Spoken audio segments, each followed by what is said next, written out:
بسم الله الرحمن الرحيم. اهلا وسهلا بكم في فقره جديده من فقرات الكوره مع الجوكر. وطبعا يا اخوانا قبل ما نبتدي الفقره ما تنسوش طبعا تدعوا الكابتن محمود الخطيب، ربنا يا رب يشفيه. وطبعا بنهنيكم بحلول شهر رمضان، اعان الله علينا وعليكم بالخير واليمن والبركات. وطبعا لو صوت لا صوت يعلو فوق صوت القمه المصريه بنكهه مغربيه. اشرف بن شرقي يتقدم للنادي الاهلي وبنتايج يتعادل لنادي الزمالك. لكن هنتكلم لو هنتكلم فني هنتكلم في كلمه ونص. بيصير ضحك على كولر، وتأليف كولر هو اللي عمل كده في النادي الاهلي.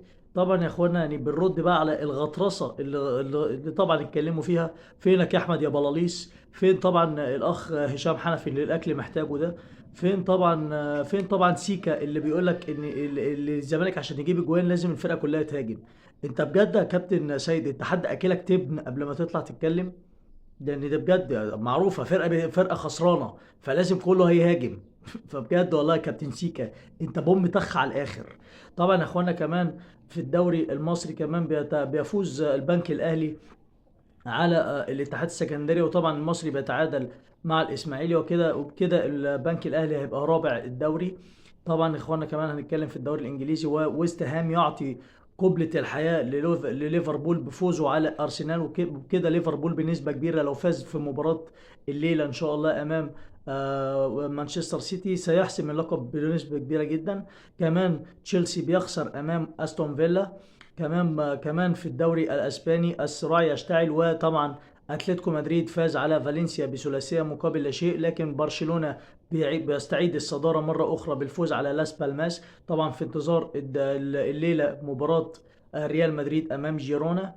كمان يا اخوانا يعني كانت مباراه الديربي اصلا، يعني هو يوم السبت ده كان يوم الديربيات. كمان قمة الدوري السعودي، اتحاد جدة السعودي يفوز على الأهلي آسف على الهلال السعودي برباعية مقابل هدف. وبكده بيحافظ على الصدارة بنسبة كبيرة. حتى كمان الكلاسيكو القطري زي ما بيقولوا السد يفوز على الأخوية أو الدحيل بهدفين مقابل لا شيء. وبنسبة كبيرة برضو الصراع بيشتد في الدوري القطري.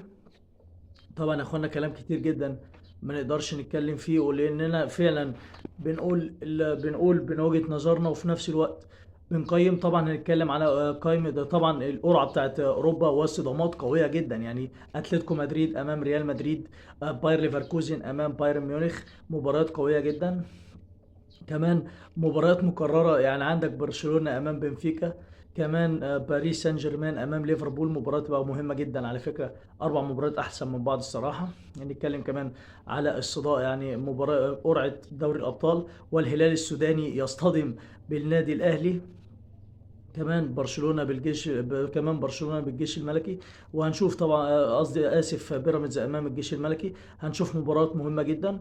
طبعا يعني الصراع مستد جدا بالنسبة للنادي الاهلي في حالة عبوره للهلال سيقابل الفائز من سان داونز والترجي. وطبعا يعني الاثنين يعني ليهم عداوات مع النادي الاهلي وليهم حاجات كتيره مع النادي الاهلي. كمان بالنسبه للكونفدراليه نادي الزمالك سيلتقي امام فريق ستيلين بوش الجنوب افريقي. طبعا في حاله فوزه هيصطدم بالنادي المصري في حاله فوز المصري على سيمبا التنزاني. طبعا اتمنى يا رب التوفيق للاربع انديه المصريين. طبعا يعني انا بالنسبه لي اتمنى يكون في صدام مصري اتمنى طبعا يكون في صدام افريقي بدعم مصري زي السنه اللي فاتت، سوبر افريقي بنكهه مصريه. وهنشوف طبعا مشوار الاربع انديه في بطوله الكونفدراليه وبطوله افريقيا اللي طبعا هتتلعب في عيد الفطر. ربنا رب يجعله عيد سعيد علينا كلنا. طبعا يعني مباريات طبعا دوري وكاس في رمضان هتتلعب تسعة ونص طبعا بسبب الصيام ومراعاة الصلوات والكلام ده.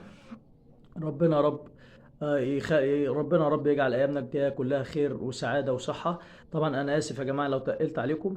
حافظ الله فلسطين. ونختم بخير الختام وهي الصلاه على نبينا محمد عليه افضل الصلاه والسلام. اترككم في رعايه الله وامنه وحفظه، ولكم منا خالص الحب والتقدير والاحترام. السلام عليكم. Go, go, go, we can go right now.